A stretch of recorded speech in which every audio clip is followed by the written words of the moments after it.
Prva suštinska greška je da sam poverovao u taj uspeh, da je pravi uspeh.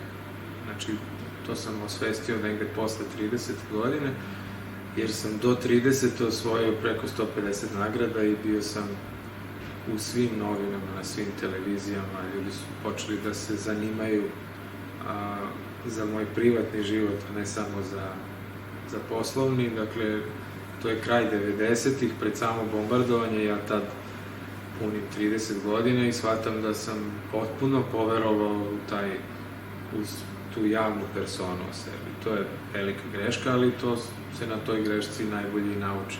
Imao sam sreću da mogu da napravim takvu grešku, jer mnogi nisu doživjeli to što sam ja doživio. Ono što je samo važno je to pregurati, preživeti i nastaviti dalje, uzimajući u obzir najkvalitetnije elemente tog života koji sam vodio pre toga.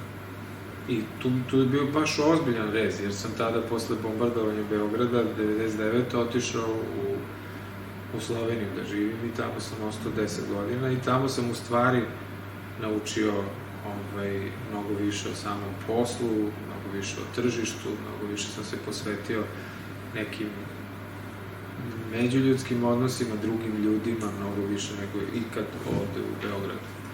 A druga greška je generalno ta što nisam u tom naletu da uspem, nisam previše pazio na svoje prijatelje. Dakle, to je jedna neoprostiva greška koju do dan danas jednostavno sa nekim ljudima ne mogu da ispravim. Jer sam se gurao, baš sam išao preko sve što mogu da uradim da bi...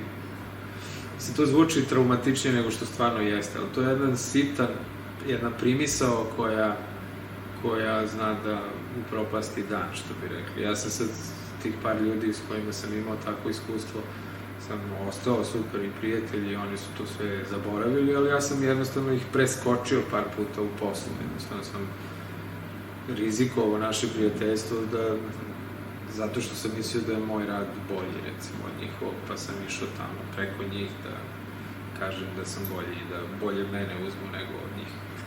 Znači, klasičan idiot. Ali sam uspeo. Žrtvovao sam praktično sve i zato sam morao ceo život svoj u 40. godini praktično da osmislim iz početka i celu svoju novu personu i sve. Kad sam se vratio iz Slovenije ovde, to se u stvari desilo. Kompletan reset u svakom smislu, i fizičkom, i psihičkom, i poslovnom, i sve. Može to znači? Pa meni je uspelo, ali da nije bilo Nađe i Olje, odnosno ćerke i žene, pitanje na šta bi se napravio. Verovatno bi ipak više bio karikatura, a manje čovek.